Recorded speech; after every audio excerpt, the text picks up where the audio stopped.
In this exercise, we're going to be animating a heart that grows from a central dot and then disappears in a poof of clouds. Now, we're going to render this in After Effects, but all of our frame-by-frame animation is going to take place in Photoshop. So let's get started. To get started on this exercise, we're going to be working in Photoshop to create a new file.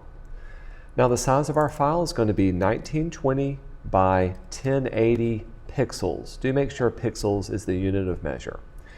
Uncheck artboards and make sure your color mode is RGB with a white background. We'll say create, and this will be the document we'll work on. Since this is a frame-by-frame animation, make sure your timeline is available and choose create a video timeline. We can zoom in so we can see this first layer, and the duration of our animation needs to be about 3 seconds. So I'm going to set layer 0 to be 3 seconds long. Additionally, let's set our frame rate.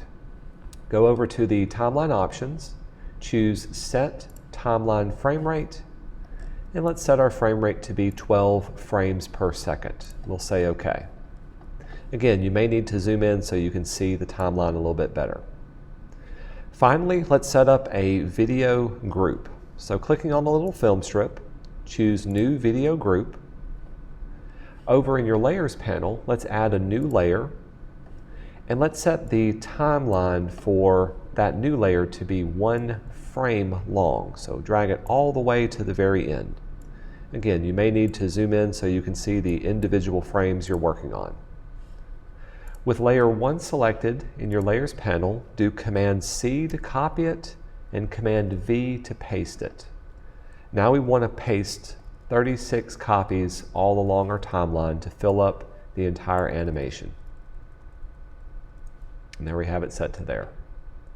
Let's return back to frame number 1 with it selected, and also make sure our playhead is set to 0 seconds. The first part of this animation is to animate a simple dot turning into a heart. Now, there's no set number of frames that I'm looking for, but this should take about 8 to 12 frames total. So if yours takes a little bit less or a little bit longer, that's okay. Just make sure it doesn't go too quickly. I've also enabled my onion skins so I can see what I'm drawing, and I've turned on my timeline shortcuts. We'll start off. I've got my brush selected. Make sure your brush is relatively large enough to work with, so between 10 and 20 pixels is good enough for what we're doing. The mode is set to normal, and the opacity and flow is set to 100%.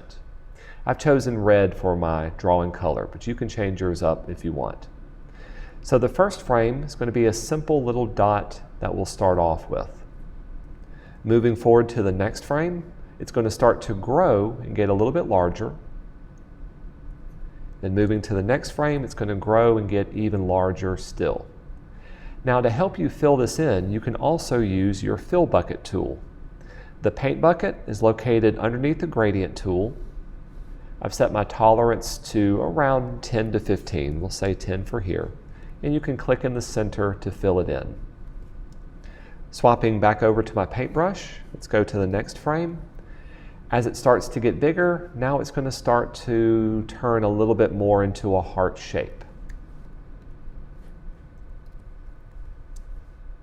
So I'm swapping back and forth between my paintbrush and my fill bucket tool, hitting G to pick up my fill bucket. Also, you may have to click the fill bucket twice. You'll notice that sometimes it leaves a nice little ring inside that of several pixels. By clicking it again, that'll automatically fill it in for the rest of the pixels.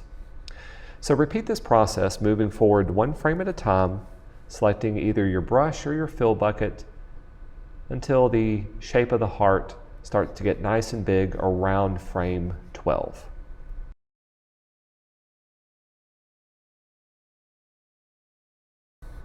All right, with the heart animating from a dot into the heart shape, now I want to spend a couple of frames just redrawing my heart so that it pauses for about 5 frames.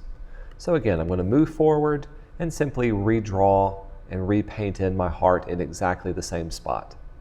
Again, if your drawing is off by a little bit, that's okay. We want it to look kind of squiggly and hand-drawn. That's part of the aesthetic of this particular style of hand-drawn animation. But give it just about 5 or so frames to pause. Now we can move forward and animate the heart disappearing into a cloud of smoke. The first thing we need to do is to start drawing the heart in kind of a poof-like cloud. To do this, all I'm going to do is go along the edges of my cloud and start rounding them over. So you've got some big poofs and some little poofs. Now as I draw these, I want to make sure each of these little poofs connect, because when I swap over to my fill bucket, I want it to fill in on the inside. If it does like that I just did there, where it fills out the entire document, this is where we need to go in and simply connect out some of the spots that are not joined together. Now when I fill it in, it looks like this. So we'll spend just about 2 or 3 frames moving forward, letting it turn into a bit more of a cloud-like structure. Again, go along the edges. You can use the underlining structure as a starting point. You can add more clouds as it goes outward from here. And then fill it in. Let's do one more as a cloud. You can have big ones and little ones. Just make sure it doesn't get too wild or too out there. Then fill it in from here. Once the cloud has been created, now it needs to start to break apart from the center point, kind of like a donut moving outward.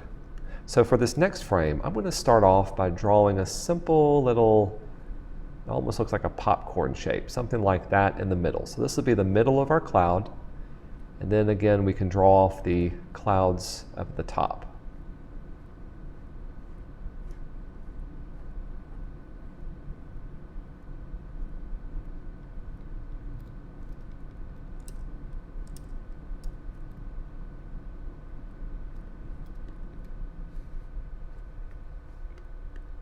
As it moves forward, the center point for maybe one more frame is going to get a little bit larger. So I've got about 5 different points. I'm going to make it a little bit larger from there. Then the outside edges don't necessarily have to get much bigger. So I'm going to keep them right about the same position.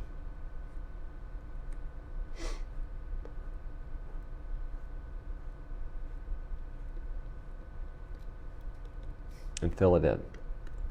From here, now it's going to immediately break apart into several different other clouds.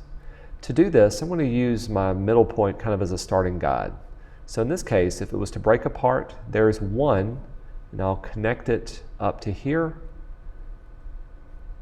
and then going back down. So you have almost this tooth-like little structure. Let's do the same for this one. Again, move it forward just a bit, and goes up to the edge of the cloud. Then we can draw the other little parts to connect onto it. So let's repeat this process going all the way around. Again, once it reaches the edge, and it doesn't have to be 100% perfect. Part of the fun in this is to seeing how it will dissipate as it moves forward. So now that I've got it broken into several pieces, we'll go back in, let's fill in each of those pieces. Step forward. Now we can begin breaking up these into smaller pieces as well. So for this one, again, we're going to move it forward, the bottom portion, just a little bit, moving from the center point outward. Maybe this one will be broken into a couple of smaller pieces.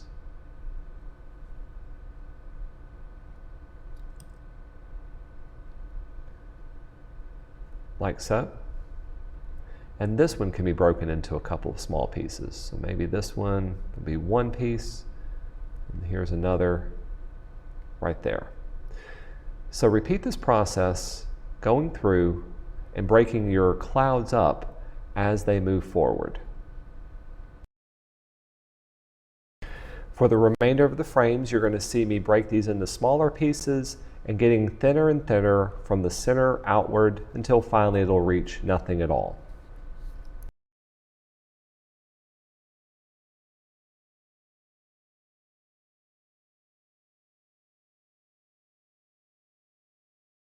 With this done, you'll notice on your timeline that you may still have a few extra frames left over. That's okay.